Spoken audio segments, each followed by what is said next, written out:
Telangana BJP కొత్త అధ్యక్షుడిని ఖరారు చేసిన అధిష్టానం. తెలంగాణ బీజేపీ రాష్ట్ర అధ్యక్ష పదవిని ఎవరికి అప్పగించాలనే దానిపై గత కొన్ని రోజులుగా ఊహాగానాలు సాగుతుండగా చివరకు మాజీ ఎమ్మెల్యే బసవరావు రామచంద్రరావు పేరును ఖరారు చేసింది పార్టీ హైకమాండ్. ఈ రోజు మధ్యాహ్నం 2 గంటలకు ఆయన నామినేషన్ వేసేందుకు సిద్ధమవుతున్నారు. ఆయన ఒక్కరే నామినేషన్ దాఖలు చేయనున్న నేపథ్యంలో అధ్యక్ష పదవిపై స్పష్టత వచ్చేసింది. ఇప్పటికే ఈ పదవి కోసం ప్రముఖుల పేర్లు చర్చల్లోకి వచ్చాయి. ఈటల రాజేందర్, ధర్మపురి అరవింద్, కె లక్ష్మణ్, రామచంద్రరావు వంటి నేతల మధ్య పోటీ ఉన్నట్లు సమాచారం. పార్టీలో కీలక స్థానాల్లో ఉన్న నాయకులే కాకుండా ఆర్ఎస్ఎస్ సంబంధాలు గల వారిపైనే అధిష్టానం దృష్టి సారించింది. దీంతో చివరకు సంఘ్ పరివార్ కు సమీపంగా ఉన్న రామచంద్రరావుకే ఈ కీలక బాధ్యతలు అప్పగించేలా బీజేపీ నిర్ణయం తీసుకుంది. రామచంద్రరావు రాజకీయ జీవితంలో విద్యార్థి దశ నుంచే ఏబీవీపీతో సంబంధం ఉంది.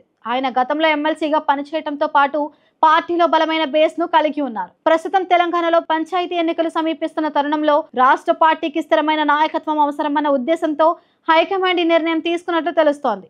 ముఖ్యంగా ఈటల రాజేందర్ మరియు అరవింద్ ఈ పదవిపై ఆశలు పెట్టుకున్నప్పటికీ వారి ఆశలకు చుక్కెదురైంది. ఈ నిర్ణయం పార్టీ అభ్యంతరాలు లేకుండా స్వీకరించేందుకు మార్గం సుగమం చేస్తుందా అనే ప్రశ్న సర్వత్రా వినిపిస్తోంది. ఇకపోతే ఇదే రోజు ఆంధ్రప్రదేశ్ బీజేపీ అధ్యక్షుడిగా పివిఎస్ మాధవ్ పేరును కూడా ఖరారు చేయడం జరిగింది. ఆయన కూడా ఈ రోజే నామినేషన్ దాఖలు చేయనున్నారు.